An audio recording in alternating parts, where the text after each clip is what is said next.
Tubers, two bets, my various crazy people. I am here today with my buddy Vern.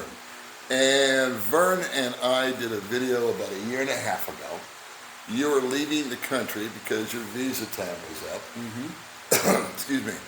You figured you'd be gone for a couple of months. How long were you gone, Vern? A year and 5 months. 17 months. Can you believe it? Oh my gosh. Oh my gosh. So, you've been vlogging and around the world, basically, right? So, tell everybody the name of your channel, first off. So the channel is Hey Vern Travels. I started out as Hey Vern Philippines, but when I left the Philippines, I changed it to kind of encompass a broader range of travel, and that's how we kind of started. All right, so I'm going to put a link to Vern's channel in for you, and I'm also going to put a link into the original interview that we did together. Thank you. And what happened was Vern's over at my house today. He just got back in the country, what, 2 days ago, 3 days ago? And he's, like I said, he's been traveling all over. And the last video he did in the Philippines was with me. And it was a picture of him leaving the Philippines. Yep. And so today, after we get done, I'm going to take a thumbnail picture of him waving hello as he comes in on his motorbike. I like And so Vern, number one, has a channel. Number two, Vern's a younger guy that's living here over in the Philippines and getting his life reorganized, your head re-screwed on. Like many of us, were dissatisfied with your situation in the States. And so I just thought I'd get everybody kind of caught up. Is you left because of the visa thing. And so I think the one takeaway from that, if any of us could ever go back in time, is you probably would have just gone out of the country for a day and come back. Right. After 2 years, Right. that renews you. Right. And that was the habit that I had gotten into myself.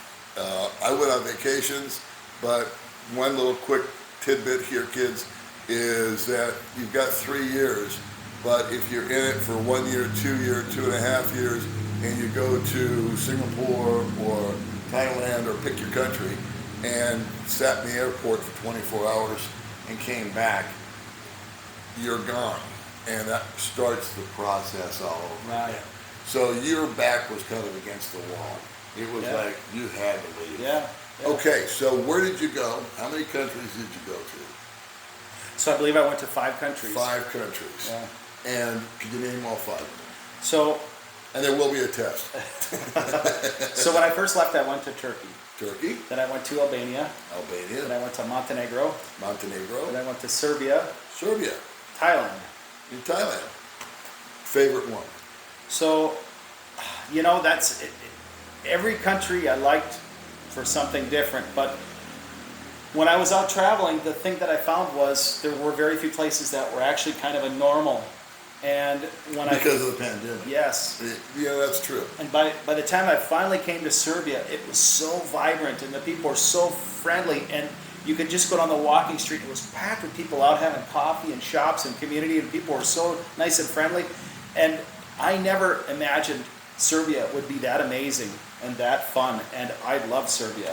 That's interesting, because I always associate that with like violence and stuff from what you see on the news. So I think that one thing, we'll get way off topic here, but I think that the way things are portrayed on the news and on TV, rarely ever do they have anything to do with the real people. Agree. You're always seeing the extreme stuff. Totally agree. And you know what really woke me up to that was my personal hero, the guy that got my life, Anthony Bourdain. Ah. He went to Iran. I've heard that, yeah. And he said they were the warmest, friendliest, happiest people, hospitality, where in my mind, I thought they were all a bunch of guys waving AKs over their head 24 hours a day. And he just brought a whole new light to it. So did you find that to be true? I mean, when you went into controversial type of places, did you find that the people in general, out of the 5 countries, was there ever a unfriendly country? And when I mean unfriendly, I don't mean dangerous, but I mean where people just didn't care, or they just sort of nonchalant, or you were invisible? Well, those are great questions. Now, when I went to, let's see, it was a hostel in Thailand, and this guy... Hostel?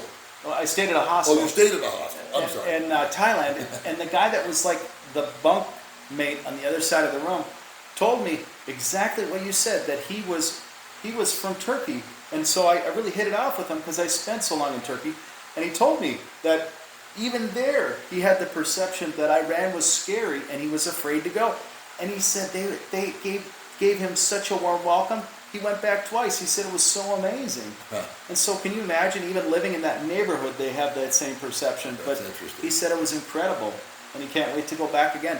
And so when I thought about Turkey, that was my first thing. The only thing I knew about Turkey was from the news, and it was like the Turkish flag, the president, and then I remember like a tank on TV, and then some desert war, some rocket or something fired, and I'm like, Jason from Asia Unscripted says, you got to go to Turkey. It's up and coming. And I thought, Turkey? And I had so few options of where to travel other than having to go back home because everything was closed. And Turkey said, hey, come on out. We'll give you 90 days for $50 for the visa. And I thought, I don't know, it's kind of scary, but I guess I could give it a try. And I'll tell you what, Turkey had the most amazing food, the most amazing history, the most wonderful culture. They had more culture than any place I had been the whole time. And it was Define culture. You're talking unbelievable. about art galleries and stuff like that? Or? I'm talking about history and identity as a people. Okay. That ties them to the past, to the present. They still had that intact. They still knew, kind of, they've changed over the years, but they still identified as a culture where, if you look at the ruins, you've got the Roman ruins, you've got the Ottoman Empire, you had so many changes. They even were Christian for like almost 900 years. And you wouldn't think that that would be a Christian country for all that time. But yet they still had an identity as a people where, like the U.S., we've kind of gotten rid of all our traditions. It's kind of pushed all to the side. We don't celebrate our identities anymore as a people. When I was a kid, we used to have like... We're dismantling a lot. Yeah. We used to have like the Swedish festival, the Norwegian thing. We used to go and have little partakings of all these different community things. But yet Turkey still seemed vibrant, like they knew their identity. And like, for example, I went to Albania and they were communist up until the 90s for like 100 years. And it almost erased all of their culture. They didn't have any food culture. They didn't have much identity other than just like a plain blah, almost like you would think of like a Russian old-time communist country where everything was just muted out. You weren't allowed to really feel a lot of things. It was so different. It was so hard to explain. But yet at the same time, they're trying to pull back from that. The people had said to me, we've been through so much. There was a time, if they told me that it was so bad that it was worse than North Korea in Albania. Wow. Yeah, and I never thought that. But talking to different people on ground, they told me that if the government wanted something, they'd just come take it. Yeah, we want that. And what's the vibe there now? Is it still... So the vibe now is the people are friendly, but there's like that little bit of an outer shell that you have to break down to get to know the people. Okay. And once you know them, man, they'll sit there and party with you all night long. And the food's no good. Well, it's simple food. Okay. It's just not... But it's not a foodie heaven. No, it's not a foodie heaven by any means. What about temperature? So... Humidity. It was cooler when I was in Albania. It was a lot cooler. And the north gets snow. You couldn't go into the mountain ranges and some of the more beautiful communities in the back range because it was a colder climate. But I'll tell you what, Albania has the most amazing outdoor scene I've ever seen of any place I've ever been. I've seen rivers that were freaking crystal clear. You could see right down to the bottom of them like the stream banks had never been messed with. For thousands of years, how can rivers be that clean? Go to the ocean, you have beautiful, clear ocean waters with white sandy beaches. And who'd have ever thought Albania was that amazing? I never knew anything about it. I didn't either. I didn't either. It just doesn't come on my radar. And then you've got like these little cottage villages going along the hillside, along the ocean, out in the sticks. It's just it's a fairy tale. It's a complete fairy tale. Okay, so this might be an unfair question, but I'm going to ask you on every country that you were at. Okay. In Albania, we don't like to make recommendations, but would you consider Albania to be on your list if you were to leave the Philippines of a place that you would find yourself retiring to? That's kind of a yes or no question. For what I'm looking for, no. Okay, fair enough. What is it like? Maybe there's a guy that is. What's it like budget-wise compared to, say, the Philippines? It's not that much more. It's not that, but it's a little more. A little bit more. Okay. It is a little bit more. Would it And be if, 5% more? well, 10% it more? depends. It may be unfair because you weren't there that long. It depends where you live in the country because Yeah. it's a lot of touristy Okay. places along the coast, so it goes yeah, up and down. I've heard that. But you can live pretty affordable there. I'm trying to think of what even my Airbnb was. I think $300 a month. Okay. So it was kind of similar to what I would pay here for Okay. an Airbnb. And then prior to that, you were in Turkey. Yes. Same question. Would you see yourself, and again, it's a yes or no, and I know it's unfair, but for you, would you see yourself retiring there as one of your options? So for me, I would say for what I'm looking for, it would be the same in probably every country. Okay, all right, so And not one of the 5 countries would be on your radar to go retire. and you want to know why? Yeah. Because of the ease of communication between the people. That's the whole thing missing for me. That's all. It had nothing to do with the weather, other the things. food, the people, the vibe. It just was connecting. Everyone had their own little ups and downs. Everybody had a little So there difference. were positive things about Albania, but there were negative things about it. There was positive things about Serbia, but Absolutely. negative things about it. It's like here. Absolutely. There's positives and there's negatives. Yes. So, but none of the places you would blow off because the people were hostile. No, None I of the didn't feel people that you would anywhere. blow off because the conditions were horrible. No.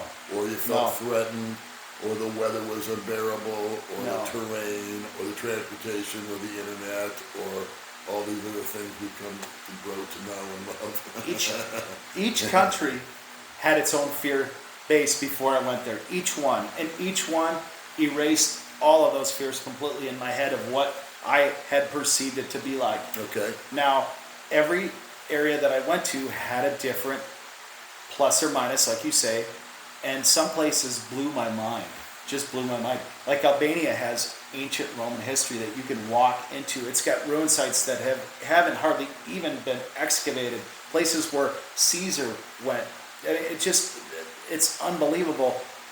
You know, you've got the outdoors, you've got the history, and all those countries on the coast are amazingly beautiful. So it isn't that I didn't enjoy. I totally enjoy these places. Don't get me wrong, but for long term, I need direct communication with people. I need to be able to communicate directly without just, hey, how you doing? You know, hey. To me, that's everything. That is everything. And if I can't find that, get back to that at the end of the video. okay. Thailand. What was your impression of Thailand? So Thailand is, I would say, almost like a mid-level Asia. So you've got like Singapore, probably some of the other really developed countries, and it was kind of like in the middle.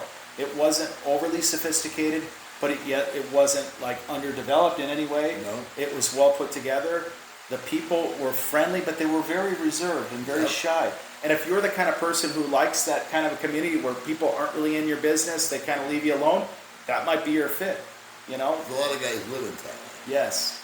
Cost of living in Thailand It's cheap. is cheap. It's Is it? cheap. And the Okay. food is incredible. Well, Incredible food. you got my attention there.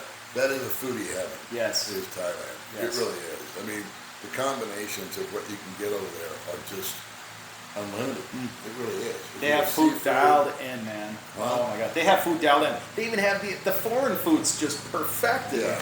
Just, Yeah. oh my gosh. Yeah. They can cook, those people. Yeah. It's Yeah. interesting.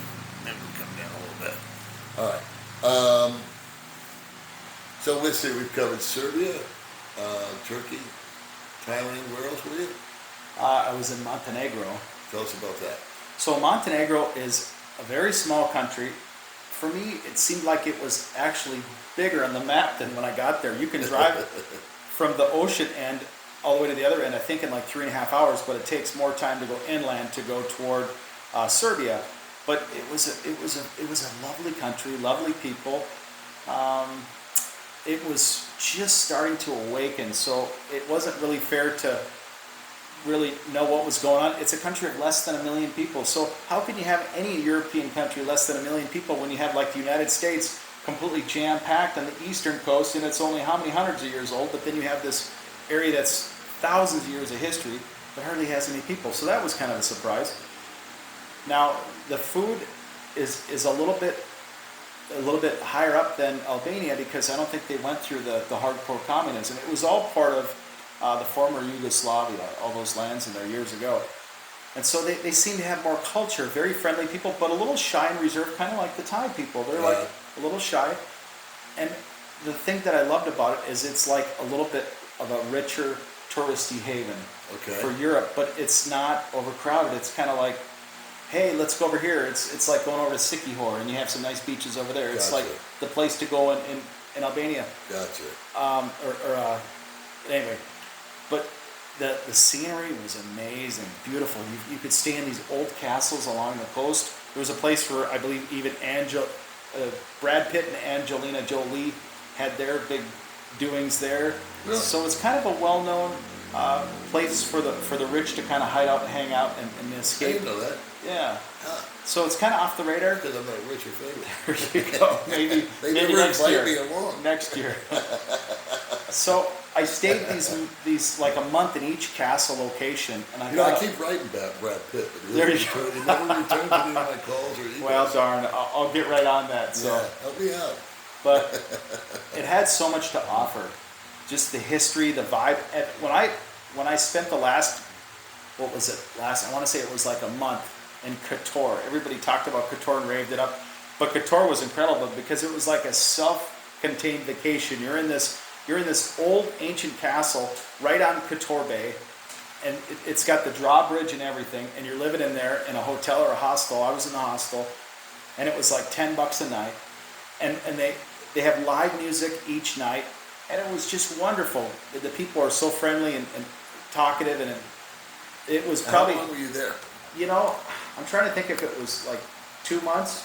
2 months. Or 1 month. I can't remember because I started out in the south, and then I made my way up to Kotor, and then I ended up staying long. Did you keep bouncing around because of the visa situation? Was that basically it? Well, I was trying to get back to Asia. That was the whole thing. Get back to Asia. And I'd vlog an area until I kind of ran out of there's not enough to vlog here. Right. But I stayed in Kotor longer because they ended up giving me a shot. The vaccine? Yeah. And so I was like, if I'm ever going to get back... Was that available in the other countries? It wasn't, as far as I know at the time, because nobody advertised it. Okay. We're saving the jabs for our people, right? Gotcha. Because it was still early on. And I just thought to myself, I'd heard stories of foreigners getting jabbed at different places, and I thought, I'm just going to ask. So I went to the hospital and I said, hey, can I get the jab? And they said, well, show up at this place for the jab drive on this day and maybe. And so I showed up. Sure enough, they're like, we'll jab you and come back for the second shot. I'm like, yay, I can get back in the Philippines when they open with my jabs. Perfect, I'm all set. So I was excited, and I was impressed by them giving me the shot because they didn't have to do that, right? Right. And I was very happy. And so I have a lot of good things to say about Montenegro. It was a simple country, very laid back, with just a nice place to explore, learn some history, and do nothing for a while. And the last place? And I went from there, I took a train all the way up to Serbia, and then I visited Serbia, and then I went to Thailand from there. Okay. So The bottom line is, and I think this is a challenge for most of us, and includes many more places, is language. Oh, I wanted right. to come back to Oh that. my gosh.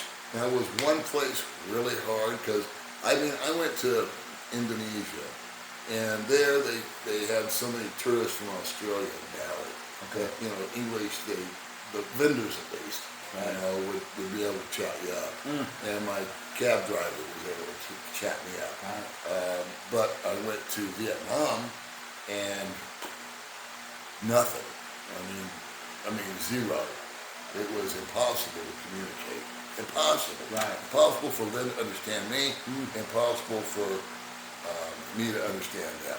I literally picked up a menu and pointed to a hot cup of coffee, and they brought me an iced coffee. Oh, jeez. So at that point, I said, this is not going to work. If I can't communicate with people, even on the most basic level, Absolutely. I'm not happy. What's the point? I'm too. I can't just point and stuff, and I can't live that way. Right. And people I hear that, and I'm not a language guy. I'm not a guy that can pick stuff up. I can't either. And so I hear the same complaints of guys going to Mexico, Okay. guys going to Nicaragua. They're like, I can't speak Spanish, man. I can't do it. And so I think that's one of the big allures for the Philippines. Totally Is even though there's Filipino English, and there's American English and British English and Australian English, and they've all got their nuances and whatnot. At least here, the signs are in English, the forms are in English, and for us to just maneuver on a daily basis. I mean, I got to Vietnam airport, nothing was in English. And I was lost. I didn't know what gate to go to, and I couldn't ask anybody where it was. You know, I just wandered around, and I finally found it. And but out here, at least you can ask a question, and they still might not understand you, but there is a way for them to let you know they don't understand. Right. And you pick up. I just gave this guy nosebleed, which is a nickname for I'm talking too fast. Well, I'm using the wrong words. So when you came back here, we were talking a little bit on the side before we started the video. We both concurred that after you left, now I've only been to 2 countries and you've been to 5, and when you returned, you felt like you were home. Oh my gosh. I felt like I was home after I'd gone on my vacations. And the common denominator throughout it all, even though we just discussed 5 countries where you didn't feel any hostility, you didn't feel any angst, you didn't feel threatened in any way, shape, or form. It was language barriers and whatnot. But the people, I guess, let me back up. You were in countries where I'm sure the infrastructure was better. There was more culture. I know in Thailand you had more food varieties. You had maybe less expensive budgetary concerns in some of the places that we stayed. Maybe the roads were in better condition. But at the end of the day, you and I both concluded that the reason the Philippines is so deep within us is the people. Absolutely. You know, you got to go over a real bumpy road that doesn't make any sense in a real uncomfortable Jeep or whatever. But by the time you get there, you get to the fiesta or the party, or you go to meet the friend or the person that you know, or the church circle, whatever, and the people make all that go away. Amen. The minute that you talk to them, they open up their mouth, and you start to share a meal with them. And even though the communication isn't perfect, everybody's smiling and laughing, and gentle and polite. You feel connected to human beings. You just feel there is a good connection there. And that's I think everything. the human spirit, the human soul, the human heart, we need that connection. Absolutely. And I think that's really, guys talk about the girls, and they talk about, I'm going to get me a young girl, and I'm going to do this, and I'm going to do that, and rah, rah, rah, rah, rah. That's all great, if that's your thing. But I think what 90% of the guys that come over here, and women, I would imagine, come over here, what they really find is connection. Yeah, I agree. Human being connection. Totally. Because I lived in a suburb where I lived next door to the same guy for 9 years, never went into his house. Wait, hi neighbor. Right. And he went into his house and he said, hi, Paul. I did the same. And I went into my house. I did the same. And he never came over to my place. Right. And we weren't enemies, Right. but we just said hi. And the kids would sometimes play together, and that would be it. Right. And the wives would go out and chat, and that would be that. But here, you can meet somebody, and 3 hours later, they're offering you to share their food with you. Right. So you get that human connection over here. Or introduce you to some person or some girl or somebody that they know that is into your thing. It's just, there's community, and that's something that's been lost. Yeah. And when I was growing up, I remember hearing my mom say so often, she said, when I was a little girl back in the 1950s, we used to know our neighbors, and we used to have like a coat on the porch, and that used to be normal. And she told me, she says, I miss those times. I wish that was still here. And I never really knew much of that. And when I was growing up, I remember a little bit in the late 70s, we still played with the kids. There was a little bit of community, but come the early 80s, it was all gone. And I didn't know what happened and why that went. But I always knew that what we had now wasn't right. It didn't feel the same. It didn't feel like we were satisfied. Now, instead of community, we're trying to chase things to fill these voids and holes that we have inside, because we can't find the community connections. So we're buying crap to feel satisfied, and that never does any satisfaction. So we're like on this circle. And I got to the point where I'm like, screw this. I got to step outside this and find out if there is another place that makes sense. And that kind of led me to here. And Okay. it was the best thing that I ever did, because here it isn't perfect, but there's still things that make sense.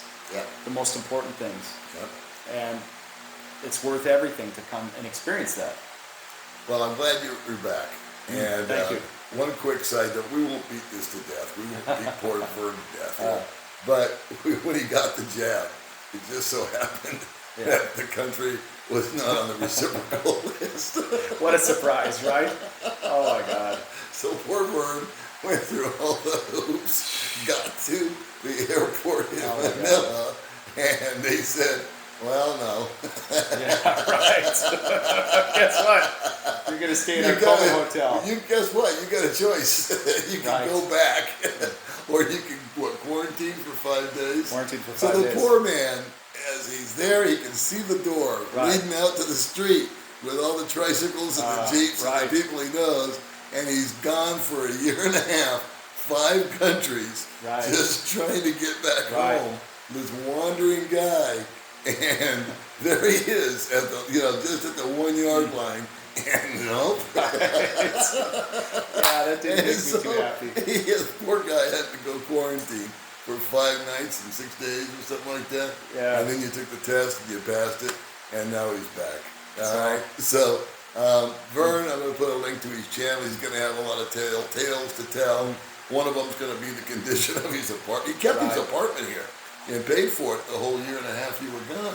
All your stuff. And so he came back to that. He came back, I imagine, to, and he's actually still just getting acclimated. I mean, it's a matter of settling back down. Do you feel like the stress is gone? Do you feel like, is it still surreal to you to be back? It's totally surreal. Because it feels weird, because it feels like it was just yesterday. Was it? That you and I were sitting around shooting the breeze when you were leaving. Okay. It's just like time didn't even really go. But I've seen you online. I kind of stayed connected with you by your channel. And I check out your stuff and see your posts on Facebook and stuff like that.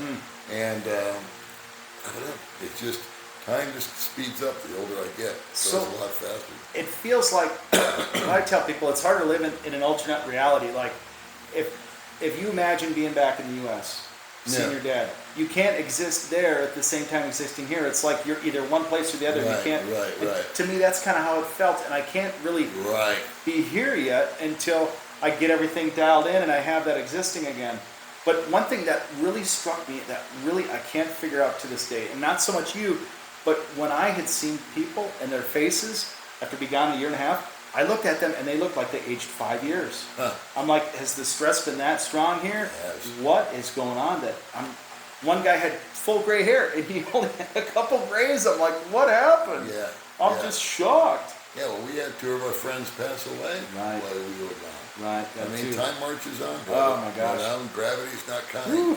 And the pandemic, it was kind of unfair for you to go on this trip during the pandemic because you weren't really seeing the true Serbia, the true Turkey, because you still had the mask and everybody had their own rules and restrictions and what you could and couldn't do, so you had to deal with that. And we've had to deal with that, and the people watching have had to deal with that. And we were saying earlier on your live stream how glad we are to finally think it's in our rearview mirror. And by the end of the year, I guess we're figuring that we'll get back to normal, whatever that is, and we can just proceed as normal, So Vern, thanks so much for coming on the channel, buddy. And welcome home. Thank you. And I'll put those links up there of when I talked to Vern, as I think the day before he was leaving, and now he's been back. And so thanks again for joining me. Thank you. We'll see you in the next video.